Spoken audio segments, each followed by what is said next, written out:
అంగీకరించు మనస్సును దయచేయమని ప్రార్థిస్తూ క్రీస్తు వారి పేరట ఈ ప్రార్థన విన్నపాలు అడిగి వేడుకొంచున్నాము తండ్రి.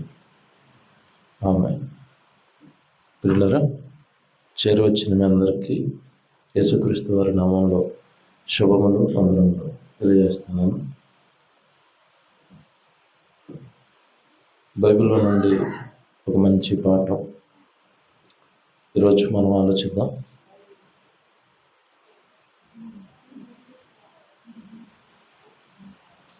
పరలోకం వెళ్ళాలి అంటే ఎలా ఉండాలి అన్నది నేటి కొరకు ఏర్పాటు చేయబడిన అంశము. పరలోకం వెళ్ళాలి అంటే ఎలా ఉండాలి? పిల్లరా, దేవుడు భూమి మీద మానవ జీవితం అయితే 60-70 ఏళ్ళు చక్కటి జీవితాన్ని అనుగ్రహించాడు. మనిషి బ్రతకడానికి అవసరమైనవన్నీ కూడా పంచభూతాలను కలిగించి కష్టపడి వాటిని నడిపిస్తూ మనుషులను పెంచుతున్నాడు.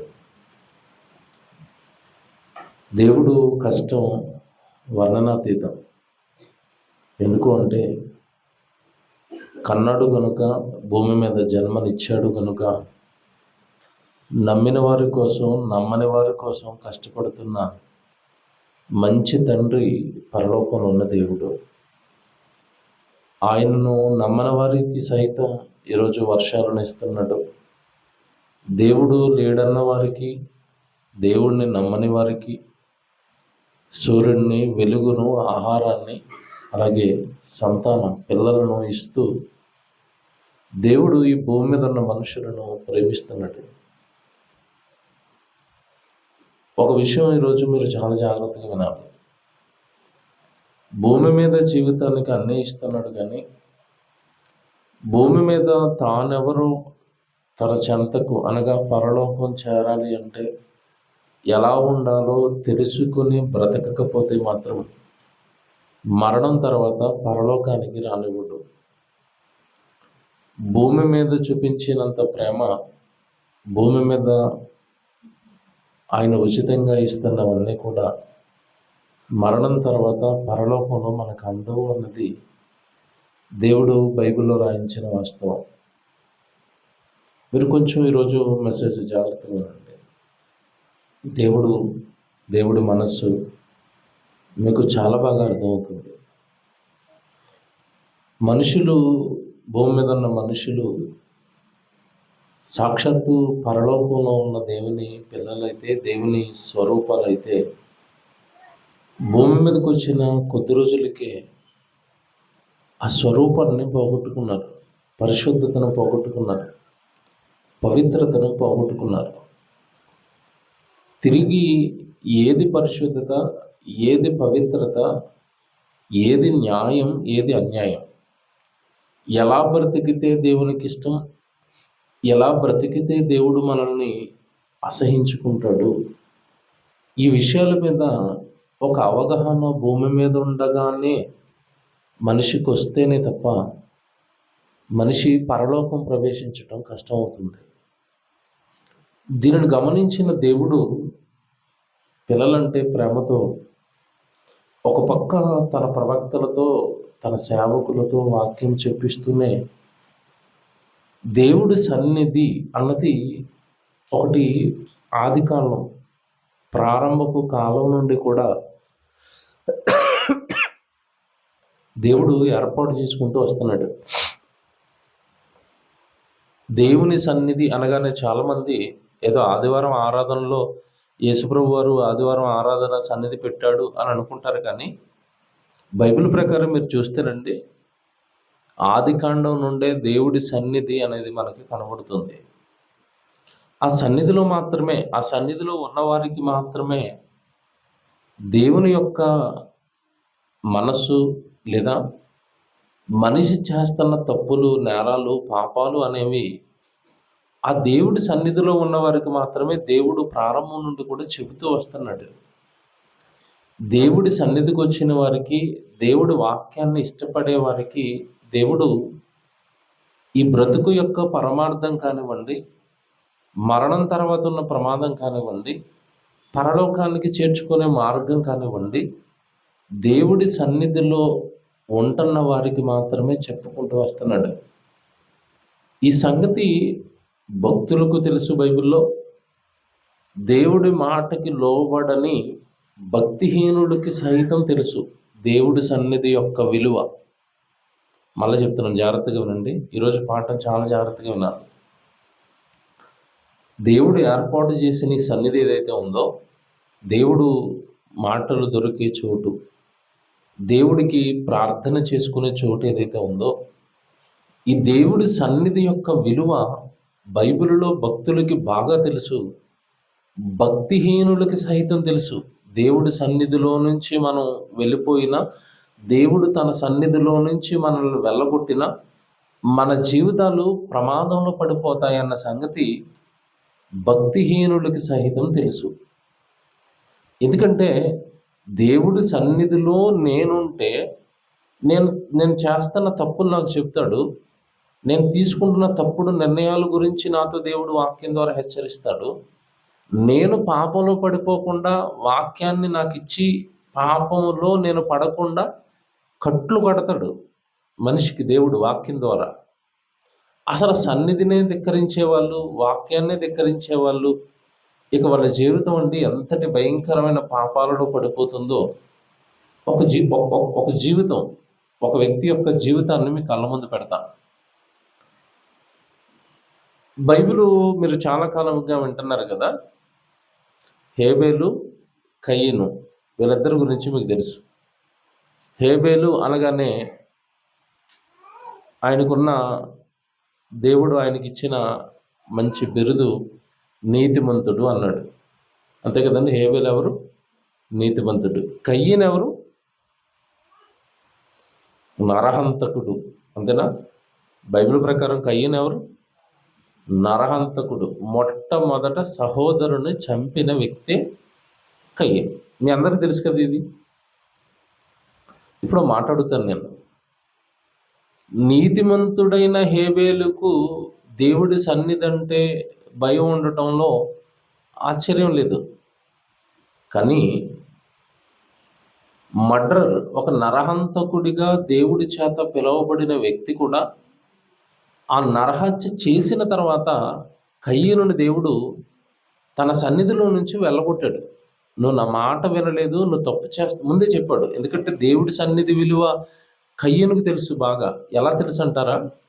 ఎప్పుడైతే దేవుడు హేబేలు అర్పణను తీసుకున్నాడో, కయీను అర్పణ తీసుకోకపోయేసరికి కయీనుకు భయంకరమైన కోపం వచ్చింది, అసూయతో కూడిన కోపం. ఈ కోపం వాడి హృదయంలో ఉంది అని గమనించిన దేవుడు ముందే కయీను దగ్గరికి వెళ్ళాడు. దేవుడి సన్నిధిలో ఉన్నారు అప్పటికి. ఆదాము, అవ్వ, హేబేలు, కయీను, నలుగురు దేవుడి సన్నిధి. దేవుడి సన్నిధి అనగానే దేవుడి మాటలు ఎక్కడ దొరుకుతుంటే అదే దేవుడి సన్నిధి. ముందు ఏదైనా తోట దేవుడి సన్నిధి. వీళ్ళు ఎప్పుడైతే ఆ పండు తిని పాపం చేశారో తోటలో నుంచి వెలగొట్టాడు దేవుడు. వెలగొట్టిన తర్వాత బయట ఎక్కడో కాపురం ఉంటున్నారు ఈ నలుగురు. అక్కడికి వచ్చి ప్రతిరోజు దేవుడు వాళ్ళతో మాట్లాడేవాడు. మళ్ళా ఈ కయీను ఎప్పుడైతే మనసులో పగ, ద్వేషం పెంచుకున్నాడో తమ్ముడి మీద, వీడు ఖచ్చితంగా తప్పు చేస్తాడు, తర్వాత ఖచ్చితంగా తమ్ముడిని చంపేస్తాడు అని ఆలోచించిన దేవుడు ముందుగానే తన సన్నిధిలో కయీనుతో మాట్లాడాడు. నాయనా, నువ్వెందుకు అసూయ పెంచుకుంటున్నావు? నువ్వెందుకు కోపం పెంచుకుంటున్నావు? దేవుడి సన్నిధిలో ఉన్నావు కదా. నా నా మాట నీకు దొరికే ప్రదేశంలో ఉండి కూడా నీ హృదయంలో ఈ కల్మషం ఏంటి, పగ ఏంటి అని ముందే కౌన్సిలింగ్ ఇచ్చాడు. పగొద్దురా, తప్పు చేస్తావు, పగతో ఉంటే నీ కోపాన్ని మానుకో అని చెప్పాడు. వీడు దేవుడి మాట విని కూడా, జాగ్రత్తగా వినండి, ఇక్కడ మనందరి జీవితాలు బయటకు వస్తాయి.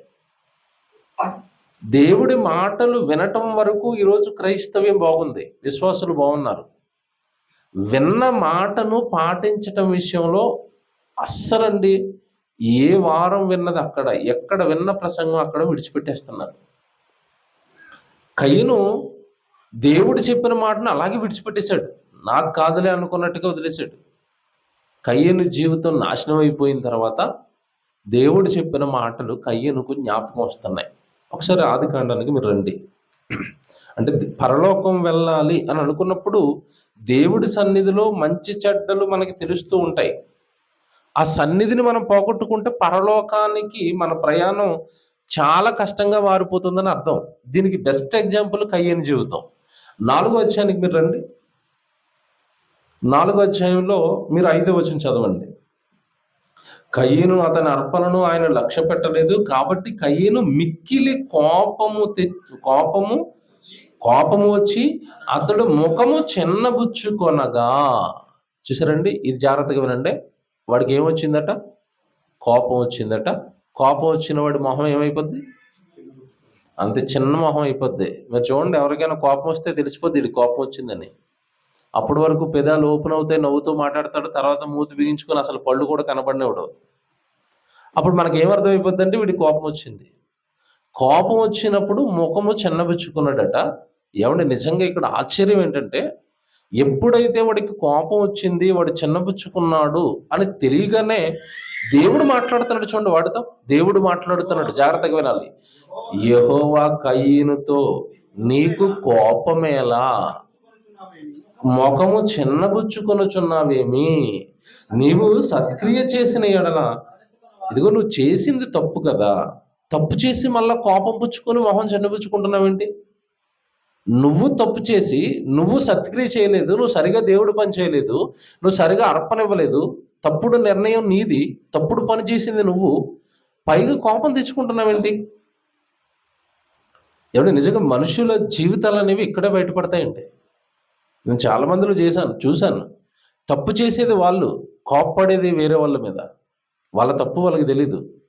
అలాగే కయ్యను తప్పు కయ్యనికి తెలియటం లేదు. వాడు అర్పణ సరిగా ఇవ్వలేదు. మంచి అర్పణ ఇచ్చిన హేబేలును స్వీకరించాడు. తప్పు నీది కదా, కయ్యను తప్పు నీది కదా. నువ్వే తప్పు చేసి నువ్వే కోపం పుచ్చుకుని నువ్వే మోహం చెరిపించుకుంటున్నావేంటి? సరే, అలా ఉన్నాడు దేవుడు. నువ్వు సత్క్రియ చేస్తే, నువ్వు మంచి అర్పణ అర్పించుంటే హేబేలు కంటే తలెత్తుకుని తిరిగేవాడివి. తప్పు చేసింది నువ్వు.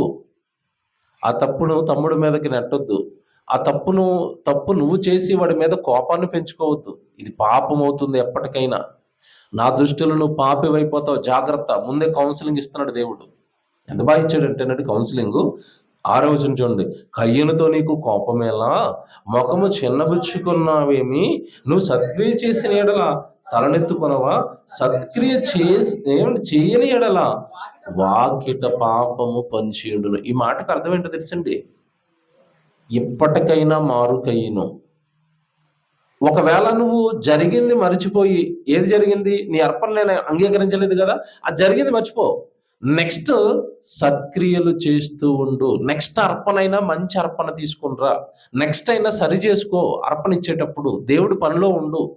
ఆ పనిలో ఉండటం వలన ఇదిగో, ఒకవేళ గనక నువ్వు ఇదే కోపంతో రగిలిపోతూ నెక్స్ట్ నేను దేవుడి కోసం ఏం చేయాలని నువ్వు ఆలోచించనప్పుడు నీ కళ్ళ ముందు పాపము పొంచి ఉంటుంది. కోపం వచ్చిన వాడి చుట్టూ పాపము తిరుగుతూ ఉంటుంది, వాడిని పడగొట్టడానికి. అందుకే దేవుడు బైబిల్లో చెప్పాడు, ఎప్పుడైనా మనకి ఎవరి మీదైనా కోపం వస్తే ఆ కోపం ఎప్పటికల్లా వెళ్ళిపోవాలట. సూర్యుడు అస్తమించే లోపు మనలో ఉన్న కోపం కూడా వెళ్ళిపోవాలి. ఎందుకు? ఆ కోపం కనుక నీలో అలాగే సస్టైన్ అవుతుంది అనుకోండి, ఆ కోపం నీతో ఖచ్చితంగా పాపము చేయిస్తుంది. అంత బాగా చెప్పాడు చూసారా? కయ్యను జీవితం నాశనం అవడానికి కారణం అండి. దేవుడు చెప్తున్నాడు, హేబేలు మీద కోపం మానేసుకుని అయినా వాడు మంచి అర్పణ ఇచ్చాడు. నెక్స్ట్ నువ్వు మంచి అర్పణ ఇవ్వడానికి ప్రయత్నించు. నేను చేసిన తప్పును నేను దిద్దుకుంటాను, నేను సరి చేసుకుంటాను అని నీ మనస్సు సత్క్రియల మీద పెట్టు. నీ మనస్సు దేవుడి పని మీద పెట్టు. లేదా నీ వాకిట ఏముందన్నాడు? ఎవడి నిజంగా దేవుడు ఎంత మంచోడు అంటేనండి, మరలా చెప్తున్నానండి, కయ్యనుగాడు నాశనం అవ్వక మునిపే కయ్యను భవిష్యత్తు ముందే చెప్పాడు. మన జీవితం చెప్పనా? మనం ఏదైనా తప్పుడు నిర్ణయాలు తీసుకుంటుంటే దేవుడు మనతో ముందుగానే ఈ తప్పుడు నిర్ణయాల వలన జరిగే ప్రమాదం వాక్యం ద్వారా దేవుడు ముందే హెచ్చరిస్తూ ఉంటాడు. కానీ మనం పట్టించుకోం, అంతే. ఆనాటి నుండి ఈనాటి వరకు దేవుడు తన పిల్లల్ని ఎవరిని కూడా విడిచిపెట్టాడండి. తప్పు చేస్తుంటే నువ్వు తప్పు చేస్తున్నావని హెచ్చరిస్తాడు, కయ్యను హెచ్చరించినట్టుగానే. కానీ పట్టించుకునే నాదుడేడి? ఇది నా కోసమే దేవుడు చెప్తున్నాడన్న భావనలోనికి వెళ్ళేవారేరి? పట్టించుకోలేదండి కయ్యను. ఇక్కడ ఎంత బాగుంటుందండి, చాలా బాగా అర్థం చేసుకోవాలి మీరు. కయ్యను నరహంతకుడిగా మారక మునుపు దేవుడు కయ్యను బాగు చేసుకోవడానికి ఇస్తున్న కౌన్సిలింగ్ ఇది. కయ్యను చెడిపోక మునుపు, కయ్యను జీవితం నాశనం అవ్వక మునుపు చెప్తున్న సంగతులు ఇవి. చెప్పినా పట్టించుకోని కయ్యను నాశనం అయ్యాడు. దేవుడి మాటకు లోబడను, దేవుడి వాక్యానికి లోబడను, నా ఇష్టం వచ్చింది నేను చేస్తాను, నాకు తోచిందే నేను చేస్తాను, నేను నా సొంతంగా ఏవో నిర్ణయాలు తీసుకుని వాటి ప్రకారం నేను వెళ్ళిపోతాను అంటే నిజంగా చెప్తున్నాను, ఖచ్చితంగా ఇప్పుడు జీవితం బాగుండొచ్చు, ఇప్పుడు బాగున్నాయి కదా పరిస్థితులు అనుకోవచ్చు, కానీ భవిష్యత్తులో చాలా భయంకరమైన కష్టాలలోనికి మనం వెళ్ళిపోతాం. అదే కయ్యని జీవితంలో జరిగింది. దేవుడి మాటకు లోబడే గుణం మనలో ఉండాలి. దేవుడి మాటను హృదయంలో పెట్టుకునే తత్వం రాను రాను ఎక్కువైపోవాలి మన జీవితంలో. ఇక్కడ కయ్యని జీవితం తర్వాత ఏం జరిగిందో తెలుసా? ఇదిగో నీ వాకిట పాపము పొంచియుండును, నీ ఎడల దానికి వాంఛ కలుగును, నీవు దానిని ఏలుదువు. అంటే అర్థం ఏంటంటే పాపానికి ఏలికగా మారిపోతావు తర్వాత, దేవుణ్ణి పట్టించుకోనందుకు అన్నాడు. ఆ తర్వాత మాట చూడండి మీరు, కయ్యను వారు పొలములో ఉన్నప్పుడు కయ్యను తన తమ్ముడైన హేబేలు మీద పడి, అంటే ఇప్పుడు ఇంత కౌన్సిలింగ్ ఇచ్చినా చంపటం ఆపాడా? ఇక్కడ పట్టుకోవాలి మీరు. అంటే ఇన్ని మాటలు చెప్పినా తప్పు చేయటం మానలేదా? మానడండి మనిషి. ప్రారంభం నుంచి మనిషితో దేవుడికి వస్తున్న ప్రాబ్లమే ఇది. నువ్వు తప్పు చేస్తున్నావని ఎన్నిసార్లు చెప్పినానండి, వినండి మనిషి మారడు. నాకు అన్నీ తెలుసు అంటాడు, నేను చేసిందే రైట్ అంటాడు, నేను కరెక్టే అంటాడు. మనిషి తత్వం ఇది. కయ్యను ఎంత బాగా కాపాడుకోవడానికి ఎన్ని విషయాలండి దేవుడు చెప్పాడు, పట్టించుకోలేదండి. పాపం చేశాడు, చంపేశాడు. దేవుడు గురించి చెప్తాను చూడండి జాగ్రత్తగా. దేవుడండి తెలియక తప్పు చేసినప్పుడు అండి, పోన్లే తెలియక చేసావు కదా, యాక్సెప్టబుల్, క్షమిస్తాను అంటాడు. నాయన నువ్వు ఈ తప్పు చేస్తావు జాగ్రత్త అని దేవుడు వచ్చి చెప్పిన తర్వాత కూడా తప్పు చేశారనుకోండి, దేవుడి దగ్గర క్షమ ఉండదండి. మళ్ళీ చెప్తున్నాడు, దేవుడి తత్వం చాలా మందికి అర్థం అవ్వలేదు. క్షమిస్తాడు అనుకున్నారు, క్షమించడండి దేవుడు. ఎవరిని క్షమిస్తాడు దేవుడు అంటే, మనకి తెలియక తప్పులో పడిపోయినప్పుడు, నేరంలో పడిపోయినప్పుడు, పాపంలో పడిపోయినప్పుడు దేవుడు క్షమిస్తాడు.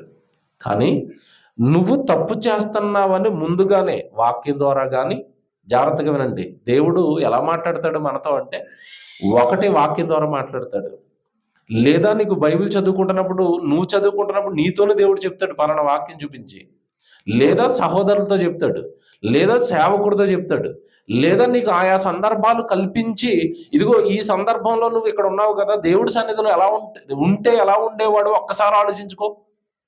దేవుడికి అనుకూలంగా బ్రతుకుంటే నీ జీవితం ఇలాగ అయ్యేది కాదు కదా అని సందర్భాలు, మన జీవితంలో జరుగుతున్న ఆయా సంఘటనలు, మన జీవితంలో జరిగే సంఘటనల ద్వారా మాట్లాడతాడు, వాక్యం ద్వారా మాట్లాడతాడు, బైబిల్ చదువుకునేటప్పుడు మాట్లాడతాడు, సహోదరులతో మాట్లాడతాడు. పర్సనల్గా మీకు ఏమన్నా కొంతమంది భక్తిపరులు ఉంటారు, ఇలాగ ఉందని పరిస్థితి ఏం చేయాలన్నప్పుడు సేవకుడు ఒక మంచి నిర్ణయం ఇస్తాడు. అమ్మో దేవుడు ఆయనతో మాట్లాడించాడు కదని అలా ఆ మాటను దేవుని మాటగా అంగీకరించే వాళ్ళు ఉంటారు. ఇలా రకరకాలుగా దేవుడు మనుషులతో మాట్లాడతాడు. తప్పు చేయక మునుపు నువ్వు తప్పు చేస్తున్నావు జాగ్రత్త అని చెప్పిన తర్వాత కూడా నాకు తెలుసు అన్నాడా?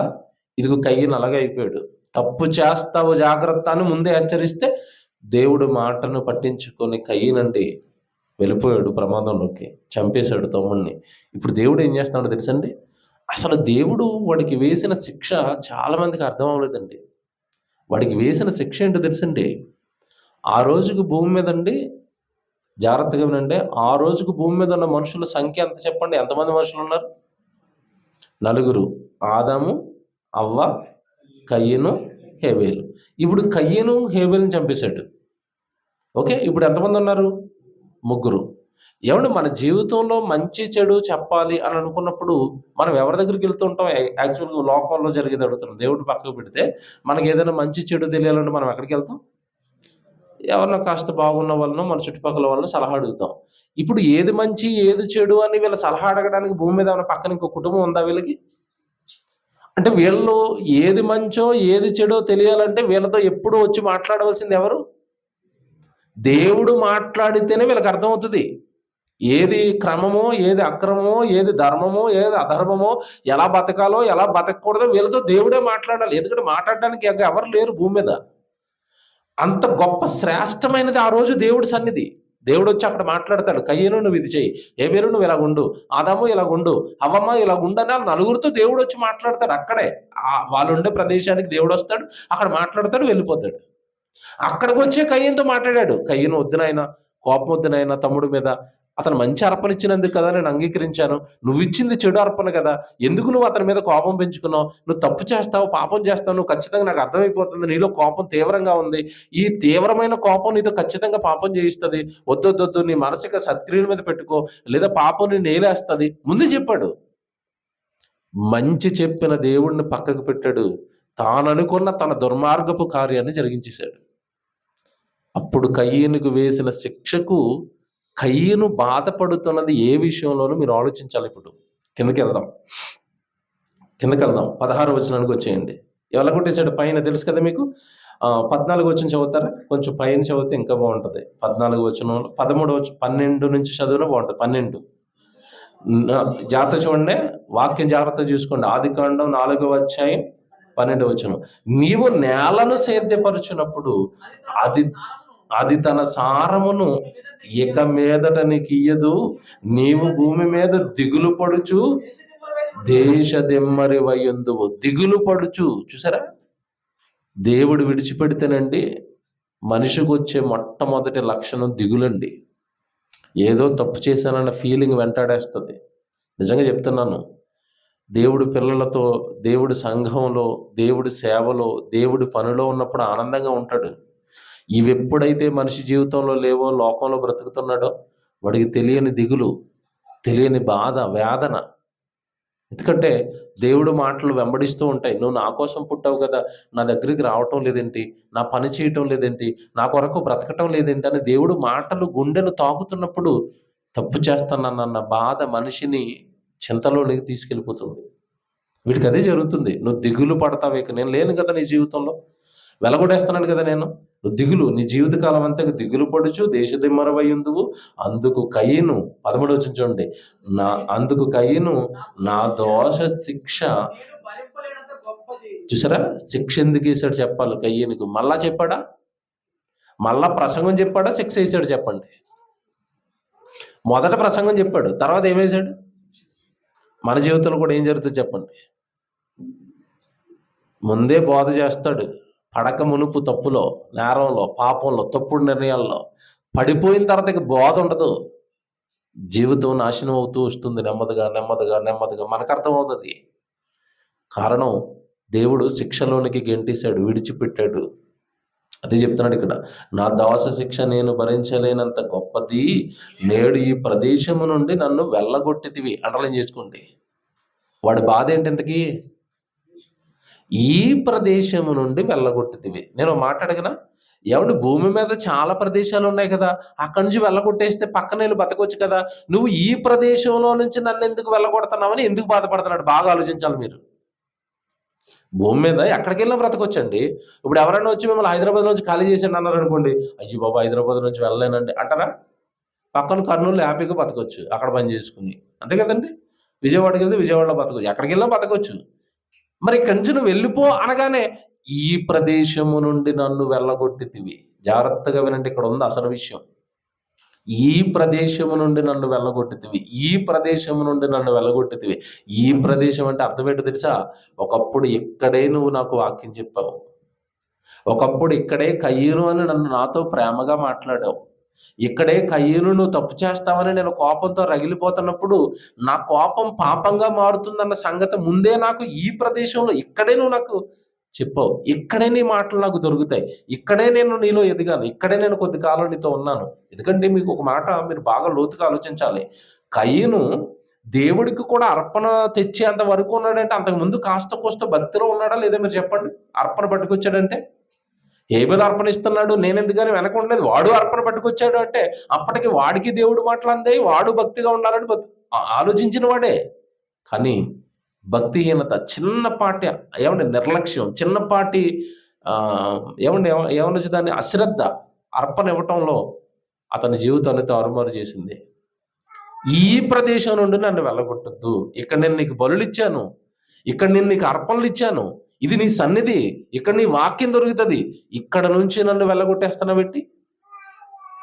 ఏమండి ఈరోజు భూమి మీద ఉన్న మనుషుల్లో ఈ కృతజ్ఞత అంటే, ఎక్కడ మనం వాక్యం నేర్చుకున్నాం, ఎక్కడ దేవుడిలో మనం బాగుపడ్డాం, ఎక్కడ మనకి సత్యవాక్యం దొరికింది, ఎక్కడ మన జీవితం అనేది చక్కగా దేవుడిలో స్థిరపరచబడింది, అక్కడ నుండి నేను వెళ్ళిపోకూడదు.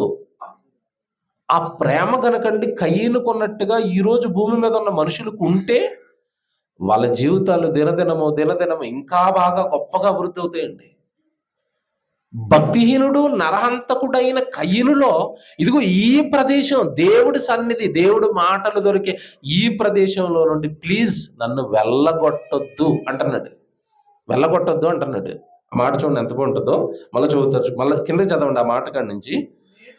నేడు ఈ ప్రదేశము నుండి నన్ను వెళ్ళగొట్టిదివి, నీ సన్నిధికి రాకుండా వెలివేయబడి దిగులు పడుచు భూమి మీద దేశదిమ్మరునయ్యుందును. వీడు బాధ ఏంటి చెప్పండి? ఇప్పుడు మీకు కరెక్ట్గా చెప్తున్నాడు వాడు. నీ సన్నిధి నుండి వెలివేయబడతాను, ఇది నేను తట్టుకోలేను తండ్రి. నరహంతకుడిలో దేవుడి సన్నిధి మీద ఇంత ప్రేమ. ఈరోజు యేసుక్రీస్తుల వారి రక్తంలో కడగబడి, యేసుక్రీస్తుల వారు ప్రాణం ఇచ్చి ఆదివారం ఆరాధన, నా రక్తం త్రాగడానికి రండి, నా శరీరం తినడానికి రండి అంటే ఈరోజు విశ్వాసులు అసలు భయమే లేదు. ఈరోజు అమ్మో నేను ఆదివారం గుడికి వెళ్ళకపోతున్నాను, ఏమిటి క్లాస్కి వెళ్ళకపోతున్నాను, మీటింగ్కి వెళ్ళకపోతున్నాను, సువార్తకి వెళ్ళకపోతున్నాను, సభకి వెళ్ళకపోతున్నాను, ఎక్కడ దేవుడి సన్నిధిలో నేను ఉండలేకపోతున్నాను. ఈరోజు మనుషులకు భయం లేదు దేవుడి సన్నిధి పట్ల. కాడు వాడు నరహంతకుడై ఉండి దేవుడి సన్నిధి విలువ ఎంత బాగా గ్రహించాడు మీరు చూడండి. ఇదిగో ఈ సన్నిధిలో నుండి నువ్వు నన్ను వెళ్ళగొడుతున్నావు కదా, దీనికి మించిన శిక్ష నాకు ఒకటి ఉండదు తండ్రి. ఎందుకంటే బయట ప్రపంచం అంతా కూడా చెప్పాడు కదా, వాకిట ఏం పొంచి ఉంటుంది అన్నాడు, పాపం. ఇప్పుడు దేవుడి సన్నిధిలో నుంచి వెళ్ళగొట్టాడంటే ఆటోమేటిక్గా వీడు ఎక్కడ బతకాలి వెళ్ళి? బాగా ఆలోచించండి. కయ్యనేమో తింగరోడు కాదు, మళ్ళాగా చాలా తెలివైన వాడు. నీ సన్నిధిలో నుంచి వెళ్ళగొట్టావంటే నేను పాపంలో బ్రతకాలి, నేరస్తుల మధ్య బ్రతకాలి, నేరం మధ్యలో బ్రతకాలి.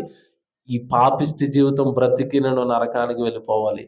ఇదిగో నేను తప్పు చెయ్యక మునిపే తప్పు అని చెప్పారు, నీ సన్నిధిలో నుండి నన్ను వెళ్ళగొట్టొద్దు తండ్రి. ఇప్పుడు చెప్పండి, కయ్యను వెధవ, నరహంతకుడు, చెడ్డవాడు అని ఇంతకాలం చెప్పారు. వాళ్ళు కూడా ఒక పాజిటివ్ యాంగిల్ ఉంది చూడండి, ఉందా? దేవుడి సన్నిధి అంటే గజగజలు ఆడుతున్నాడు. ఎవరికి ఉందండి ఈరోజు ఈ భయం? కారణం ఇక్కడ చెప్తాను జాగ్రత్తగా ఉండండి. కారణం దేవుడి సన్నిధిలో నుండి వెలివేయబడితే వచ్చే ప్రమాదం వాడికి బాగా తెలుసు. మనకి తెలియక ఇలా ఉండిపోతాం అంతే. మనకి తెలియలేదు ఇంతకీ. దేవుడి సన్నిధి యొక్క విలువ మనం గ్రహించుకోక మనం అలా ఉండిపోతాం కదండి. వాడు కరెక్ట్గా అర్థమైంది వాడికి. మళ్ళీ చదువుతా చూడండి వచ్చును, నీ సన్నిధికి రాకుండా వెలివేయబడి దిగులు పడుచు భూమి మీద దేశదిమ్మరునయ్యుందును. కావున నన్ను కనుగొని వాడెవడో నన్ను చంపేయాలి యెహోవా. ఇప్పుడు మీకు ఏమర్థం చెప్పండి? నీ సన్నిధిలో వెలివేయబడి బ్రతకటం కంటే చావడం మేలు. అందుకే నన్ను కనుగొన్న వాడెవడో నన్ను ఏం చేయాలి? చంపేయాలి. వాడు నన్ను ఎవడైనా కనుక్కొని నువ్వు కయ్యనవే కదా అంటే వెంటనే నన్ను చంపేయమని అడుగుతాను వాడిని. ఎందుకంటే నీ సన్నిధిని విడిచిపెట్టి బ్రతకటం కంటే చావటం మేలు కదా. మీరు చెప్పండి, కయ్యను నరహంతకుడే, వాళ్ళలో దేవుని భయం, దేవుడి వాక్యం దొరికే స్థలం, దేవుడి సన్నిధి అంటే ఎంత భయపడుతున్నాడు కయ్యను, ఎంత భయపడుతున్నాడు. నరహంతకుడు, ఒక నరహత్య చేసిన వాడు. పిల్లరా, ఆ రోజుకి యేసుక్రీస్తుల వారు ప్రాణం పెట్టిన దాఖలాలు లేవు. ఆ రోజుకి ఇలా రొట్టె ద్రాక్షాసం మన పాపాలు క్షమించుకోవడానికి ప్రతి ఆదివారం వస్తున్న దాఖలాలు లేవు. ఈ రోజు మనం దేవుడి సన్నిధిలో కూర్చున్నట్టుగా చక్కగా కూర్చుని ప్రార్థన చేసుకోవడానికి, అందరి సహోదరులతో కలుసుకోవడానికి, పాటలు పాడుకోవడానికి, చక్కటి ప్రసంగం వినడానికి ఇలాంటి అవకాశాలు ఏమి లేవు. ఏమంటే దేవుడు వచ్చి మాట్లాడతాడు, వెళ్ళిపోతాడు. దానికే ఎంత విలువిస్తున్నాడు చూసారా? ఈరోజు మనం వచ్చిందంటే యేసుక్రీస్తుల వారి సంఘములోనికి. మన చుట్టూ సహోదరులు పలకరించేవాళ్ళు, ప్రేమగా ఏమంటే మనల్ని హక్కులు చేర్చుకునేవాళ్ళు, మన కోసం ప్రార్థన చేసేవాళ్ళు. ఈరోజు సన్నిధి చూడండి, దానికంటే ఏమంటే ఎక్స్ట్రాడినరీ సన్నిధి ఇది. ఈరోజు మనం కూర్చున్నది. ఆ రోజు జస్ట్ దేవుడొచ్చి మాట్లాడి వెళ్ళిపోయే ప్రదేశం అది. ఆ ప్రదేశానికే వాడు అంత గజగజలాడిపోయాడు అంటే, ఈరోజు మన మొర అతి పరిశుద్ధ స్థలానికి వచ్చామని చెప్తాడు దేవుడు బైబిల్‌లో. సంఘం అనగానే బైబిల్‌లో దేవుడు చెప్పిన మాట ఏంటంటే, ఇది అతి పరిశుద్ధ స్థలానికి మీరు వచ్చేసారు యేసుక్రీస్తుల వారి రక్తం ద్వారా అంటాడు.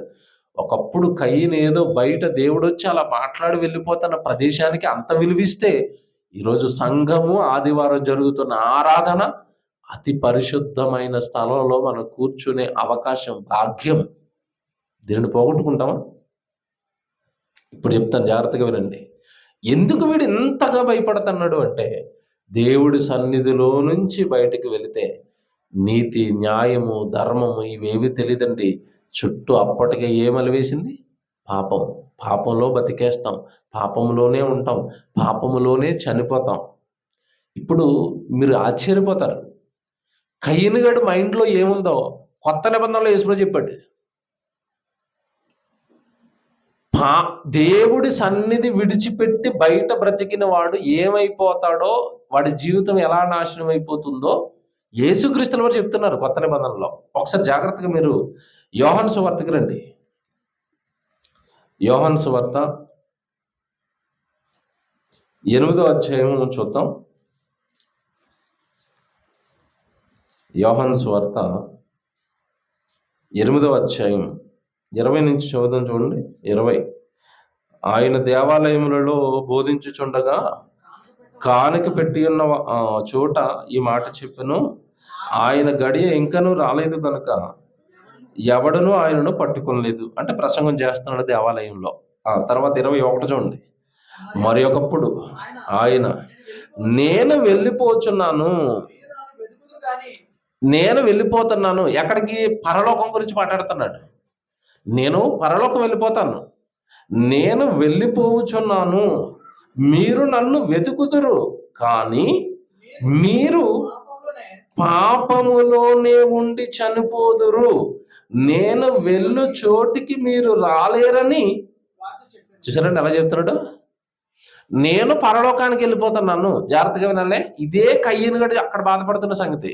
నేను పరలోకానికి వెళ్ళిపోతున్నాను, నేను మాట్లాడుతున్నాను. ఇప్పుడు నా మాటలు మీరు వినటం లేదు, నా మాటలు మీరు పట్టించుకోవటం లేదు.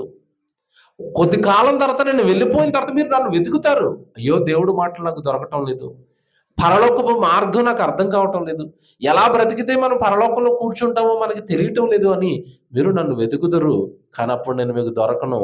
అప్పుడు మీరు ఎక్కడ చచ్చిపోతారట? మీరు పాపములోనే ఉండి చనిపోదురు గనక మీరు పరలోకానికి చేరుకోరు. అంటే అర్థం ఏంటో తెలుసా? యేసుక్రీస్తుల వారు ఎక్కడుంటే అక్కడ దేవుడి సన్నిధి. యేసుక్రీస్తుల వారి మాట, వాక్యము దొరుకుతున్న ప్రాంతం పరలోక మార్గం. ఆ మార్గం అనేది దేవుడిలో నుంచి లేదా దేవుడి సన్నిధిలో నుండి నువ్వు జరిగినప్పుడు ఆ మార్గం అనేది నీకు మూసివేయబడుతుంది. కయ్యను గడి భయం అదే. దేవుడి సన్నిధిలో నుండి వెళ్ళగొట్టబడితే నేను పాపంలో బతికేస్తాను, పాపం నన్ను వెంటాడేస్తుంది. ఈయనేమో గుడికి రావద్దు అంటున్నాడు. మీకు అర్థమయ్యే భాషలో చెప్తున్నాను. నా గుడికి రావడానికి మీకు కుదరదు, నా సన్నిధికి రావడానికి మీరు కుదరదు. మీకు తెలుసో లేదనండి, చాలాసార్లు దేవుడు బైబిల్లోనండి నా సన్నిధికి మీరు రావద్దు అని సీరియస్ అయిపోయిన సందర్భాలు ఉంటాయి బైబిల్లో. మీరు పాపం చేస్తున్నారు, నా దగ్గరికి వస్తున్నారు, మీరు పాపం చేస్తున్నారు, నా దగ్గరికి వస్తున్నారు, అసలు మీరు నా దగ్గరికి రావద్దు అన్నాడు చాలా సందర్భాల్లో. ఒకసారి ఒక మాట చూపిస్తాను. యెషయా గ్రంథంలో మీరు చూడండి. యెషయా గ్రంథం 1వ అధ్యాయం 11వ వచనం ఒకసారి చూడండి. యెషయా గ్రంథం 1వ అధ్యాయము 11వ వచనం. యెహోవా సెలవిచ్చిన మాట ఇదే, విస్తారమైన మీ బలులు నాకేలా, దహన బలులకు పొట్టేళ్లను, బాగుగా మేపిన దూడల క్రొవ్వును నాకు వెక్కసమాయను. కోడెల రక్తమందైనను, మేకపిల్లల రక్తమందైనను, మేకపోతుల రక్తమందైనను నాకు ఇష్టం లేదు. 12వ వచనం. నా సన్నిధిని కనబడవలనని మీరు వచ్చుచున్నారే. చూసారు ఎలా మాట్లాడుతున్నాడు? జస్ట్ అటెండెన్స్ కోసం వస్తున్నారట దేవుడి సన్నిధికి. మీరు పాపాలు మానేయకుండా, చెప్పబడుతున్న వాక్యం హృదయంలో పెట్టుకుని బయట బ్రతకకుండా వారమంతా పాపాలు చేసి, లేదంటే నెలంతా పాపాలు చేసేసి, లేదా సంవత్సరం అంతా పాపాలు చేసి తిరిగి మరలా నా దగ్గరకు వస్తున్నారా? ఇలా మీరు నా సన్నిధికి వస్తున్నారు కదా, మీ బ్రతుకులు మార్చుకోకుండా, మీ మాటలు మార్చుకోకుండా, మీ ప్రవర్తన మార్చుకోకుండా, మీ పాపపు జీవితాన్ని విడిచిపెట్టకుండా మీరు నా సన్నిధికి వచ్చుచున్నారే అనడా. 12వ వచనం చాలా జాగ్రత్త చదవండి. 12వ వచనం, నా సన్నిధిని కనబడవలనని మీరు వచ్చుచున్నారే. చూసారా, నా ఆవరణాలు తొక్కడానికి మిమ్మును రమ్మన్నవాడెవడు? ఎలా మాట్లాడుతున్నాడు దేవుడు. ఎందుకు అంటే అసలు నా సన్నిధికి మీరు వచ్చేదే నీతి, న్యాయము, యథార్థత, పవిత్రత, పరిశుద్ధత ఇలాంటి సంగతులు నేర్చుకోవడానికి కదా. మన దగ్గరికి ఎప్పుడు పాపం చేసి పాపాలు మోసుకుని ఆ పాపాలకు సంబంధించిన బలులను వెనకాల పెట్టుకుని నా సన్నిధికి మీరు ఎందుకు వస్తున్నారు? నా సన్నిధి విలువ మీకేమర్థమైంది? నా సన్నిధి ఎంత పవిత్రమైనదో, ఎంత పరిశుద్ధమైనదో మీకు అర్థం కావటం లేదా? పాపుల గుంపు కూడిన ఉత్సవ సమాజమును నేను వార్చజాలను అంటాడు. కింద చదువుతారా? మీరు పాపంతో చేసి ఈ అర్పణలేవి నాకు వద్దు అంటాడు. అక్కడెక్కడ కింద అలా చదువుకుంటారండి. 13వ వచనం చివర, 13వ వచనం చివరి మాట, పాపుల గుంపు కూడిన ఉత్సవ సమాజమును నేను వార్చజాలను. నా సన్నిధి పవిత్రమైనది, నా సన్నిధి పరిశుద్ధమైనది. పాపాలు చేయకండి, నేరాలు చేయకండి. లోకంలో ఆ పాపాలతో తిరిగిన సన్నిధికి రాకండి. ప్రియులరా, ఈరోజు నేను చెప్పిన ప్రసంగం అంతా ఒకటే. పరలోకం వ్యక్తి చేరాలి అంటే మొట్టమొదట భూమి మీద సన్నిధి మీద గౌరవం, దేవుడి సన్నిధి మీద ప్రేమ, దేవుడి సన్నిధి మీద భయం చాలా అవసరం. చాలా అవసరం అండి. నిజంగా చెప్తున్నాను. నేను 10సారి చెప్తాను, ఈసారి చెప్తున్నాను. ఆదివారం ఆరాధన అనగానే గుండెల్లో రైళ్లు పరిగెడతాయి. మాకు భయం, నిద్ర పట్టదు. తెల్లవారుజాము నేను వచ్చి పడుకున్నది 5:30 6 గంటల్లో పడుకున్నానండి. 1 గంటన్న పడుకుంటే కాస్త రిలాక్స్గా ఉంటుంది కదండి. 7 గంటలకు మెలకు వస్తుంది, అలారం కొడుతుంది, రెప్ప లేవటం లేదు. మళ్ళా రెప్ప వేశాను, మళ్ళీ 7:30 రెప్ప వేస్తున్నాను. భయం వేసేస్తుంది లోపల రెప్ప పడుతుంటే. అలాగ ఒక 2 గంటలు నిద్రలోకి వెళ్ళిపోతే నేను ఆరాధనకు అందుకోలేను. వెళ్ళిపోవాలి దేవుడి సన్నిధికి. నిద్ర లేకపోయినా, ఆరోగ్యం బాగోకపోయినా, ఏమండి శరీరం సహకరించకపోయినా, కుటుంబంలో సమస్యలు ఉన్నా, ఎన్నో భయంకరమైన మానసిక వేదనలు మనిషిని చుట్టేస్తున్నా, నిజం చెప్తున్నానండి, అవన్నీ పక్కకు పెట్టి వచ్చి దేవుడి సన్నిధిలో కూర్చుంటాం మేము. కారణం, సన్నిధి విలువ మాకు అర్థమైంది. మిస్ అవ్వకూడదు. ఎక్కడున్నా దేవుడి సన్నిధిలో ఉండాలి, దేవుడు పనిలో ఉండాలి, దేవుడి కోసమే బ్రతుకుతూ ఉండాలి. అలా బ్రతుకుతున్నప్పుడు మన మంచి చెడు దేవుడు చూసుకుంటాడు. మళ్ళీ చెప్తున్నాను, జాగ్రత్తగా వినండి. నీకెన్నో కష్టాలు, కన్నీళ్ళు, వేదనలు సాకులుగా చూపి దేవుడి సన్నిధికి మానేస్తూ ఉంటే నీకు ఇంక సహాయం ఎక్కడి నుంచి వస్తుంది? వాటన్నిటినీ గుండెల్లో పెట్టుకుని దేవుడి సన్నిధిలో కూర్చో. దేవుడు సహాయం చేస్తాడు, దేవుడు మార్గాలను తెరుస్తాడు, దేవుడు తోడుగా ఉంటాడు. మాకు ఈరోజు జరుగుతున్నది అదే. మాకు ఈరోజు దేవుడి సహాయం అందుతున్నది ఈ విధానంలోనే. మీకు అలాగే అందుతుంది. మీరు ఆగస్టు 8 నేను పోయిన వారం ఎందుకు రాలేదు అంటే ఒక షార్ట్ ఫిల్మ్ తీసాం. అది నేను అనుకున్నాను ప్రతిసారి ఏదో ఒకటి ఆగస్టు 8కి చిన్న షార్ట్ ఫిల్మ్ వేయాలి అని సహోదరులు తీస్తున్నారు పాపం పిల్లలు. అది సరిగా రావటం లేదు. ఈసారి కొంచెం మనమే ఉండి తీస్తే బాగుంటుందని ఒక చిన్న షార్ట్ ఫిల్మ్, చిన్న స్టోరీ రాసుకుని మన కెమెరాలు పెట్టి తీద్దాంలే అని తీసాం. తీసిన తర్వాత నిజంగా 3 రోజులే, జస్ట్ 3 days తీశాను అంతే. 3 రోజులు షూట్ తీశాను. తీసిన తర్వాత ఆ షూట్ చూసిన ఒక తమ్ముడు ఎడిటింగ్ నేను చేస్తానన్నా, మీరు వచ్చేయండి అన్నట్టు. నేను వేరే చోట గుంటూరు మీటింగ్కి వెళ్ళి అటు నుంచి అక్కడికి ఎడిటింగ్ చేయించుకోవడానికి వెళ్ళిపోయాను. అందుకే లాస్ట్ వారం రాలేదు, అక్కడే ఉన్నాను నేను వాళ్ళ చర్చిలో. ఎడిటింగ్ చేసిన తర్వాత అర్థమైందండి, నిజంగా దేవుడు దీన్ని చాలా గొప్పగా చూపించాలనుకుంటున్నాడు ప్రజలకి. నేను అనుకున్నది మామూలుగా ఏదో చిన్నగా తీసి మన చిన్న సిస్టంలో ఎడిటింగ్ చేసి చిన్న యూట్యూబ్ మ్యూజిక్ వేసి ఏదో అలా చూపిద్దాం అనుకున్నాను. కానీ దాన్ని దేవుడు చాలా గొప్పగా చేశారండి. నేను ఆశ్చర్యపోయిన వండర్. మీరు చూద్దరు కానీ ఈయన ఇంత తక్కువ టైంలో ఇంత మంచి ఇంత క్వాలిటీగా ఇంత గొప్పగా ఒక సినిమా తీశారని మీరు ఆశ్చర్యపోతారు. జస్ట్ 3 రోజుల షూటింగ్. నేను ఇప్పుడు వెళ్ళి ఒక వారం 8 రోజులు ఉన్నానండి. 8 రోజులు ఎడిటింగ్ చేసాం అంతే. ఎడిటింగు, డబ్బింగు అన్నీ అక్కడే అయిపోయాయి. 8 రోజులు. జస్ట్ ఈ 12 రోజులండి కష్టపడ్డాం. నేను డే అండ్ నైట్ కష్టపడి నిద్రపోలేదండి. నేను నిద్రపోయండి 13 రోజులు అవుతుంది. నైట్ గంట 2 గంటలే. ఒక 12 రోజులు 13 రోజులు కష్టపడితే డే అండ్ నైట్ నిజంగా వచ్చిన అవుట్పుట్ అండి.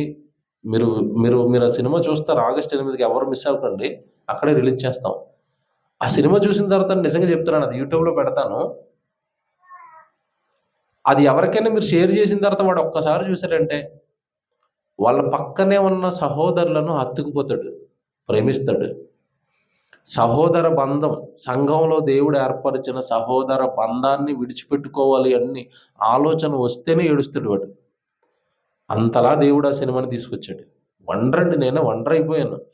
నిస్వార్థంగా మంచి మనసుతో పనిచేస్తే దేవుడు ఎంత గొప్ప చేస్తాడా, ఎంత సహాయం చేస్తాడా. అలాంటి మంచి ఎడిటింగ్ చేయించాలంటే ₹1000 మనం ఖర్చు చేయాలి. కానీ మన తమ్ముడే పిలిచి మరీ చేశాడు ఎడిటింగ్. మ్యూజిక్ చేయిస్తున్నాం మ్యూజిక్ డైరెక్టర్తో. సినిమా చాలా బాగా వచ్చిందండి, మీరు చూద్దరు. కానీ ఇది ఎందుకు చెప్పానంటే, ఇప్పుడు మీకు దేవుడి కోసం మనం ఏదో అలా చేసుకుంటూ వెళ్ళిపోతే, దేవుడి కోసమే, దేవుడి సన్నిధిలోనే, దేవుడి పనుల్లోనే మనం ఉండిపోతే, ఆయన చేయవలసిన మన వెనకాల మనకు అవసరమైనవి ఆయన చేసుకుంటూ వస్తాడు. చివరి వారం నాకు ఎప్పుడు మీతో చెప్పినట్టు గుర్తు, ల్యాప్టాప్ పోయింది మాది, ల్యాప్టాప్ ఇబ్బందిగా ఉంది లైవ్ ఇవ్వడానికి, పోస్టర్లు చేయడానికి అవ్వట్లేదు దాంట్లో. మీకు నిన్న మొన్న మీకు తెలుసు, అమెజాన్లో ఏవో ఆఫర్స్ పెట్టాడట. ఓ తమ్ముడు ఫోన్ చేశాడు, అన్నీ ఇలాగ ల్యాప్టాప్ కావాలన్నారు కదా, మన వర్క్కి సంబంధించిన ల్యాప్టాప్ ఒకటి ఆఫర్లో ఉంది, తీసుకుందాం అన్నాడు. తమ్ముడు ఇప్పుడు పరిస్థితి బాగోలేదు, కొంచెం నేను సినిమా తీస్తున్నాను, దానికి డబ్బులు అవుతున్నాయి, యానివర్సరీ ఉంది, అలాగే ఒక పాట రాసాం, పాట అవుతుంది, ఈ టైంలో అవ్వ తమ్ముడు అంటే నిజంగా నేను ఆశ్చర్యపోయాను. ఆ తమ్ముడికి ఇచ్చిన మనసు. అనే నేను ఈఎంఐలో తీసేస్తాను, ఒక 4-5 నెలల వరకు నేనే కడతాను ఈఎంఐ, తర్వాత మీరు కట్టుకోండి అన్నాడు. ఎంత బాగుందండి ఆ కుర్రోడికి ఇచ్చిన మనసు. సరేనా అన్నాను, ల్యాప్టాప్ వస్తుంది కొత్తది, మళ్ళీ మన పోస్టర్స్ అన్నీ మన దగ్గరే జరుగుతాయి. ఇవి ఎందుకు చెప్తున్నానంటే, మనసులో మనం ఏదో చింత, ఏం చేయాలి దీనికోసం అని ఆలోచిస్తున్నప్పుడు, నేను అదే పదే ఉదాహరణలు ఎందుకు చెప్తున్నానంటే, నాకు ఈ సమస్య ఉంది కదా అని దేవుడు విడిచిపెట్టి తిరుగుతున్నాడు అనుకోండి, సహాయం ఎక్కడి నుంచి వస్తుంది? సమస్యకు పరిష్కారం దేవుడి సన్నిధి, సహోదరులు, ప్రార్థన, ప్రసంగము. ఇదే నీ సమస్యకు పరిష్కారం. ఇక్కడ ఉంటేనే సొల్యూషన్, ఇక్కడ ఉంటేనే పరిష్కారం, ఇక్కడ ఉంటేనే దేవుడు నీ పైన ప్రేమ చూపిస్తాడు. ఇది అర్థమైన కయ్యను దేవుడి సన్నిధిలో నుంచి వెళ్ళగొట్టేసరికి వాడు ఏమంటున్నాడు?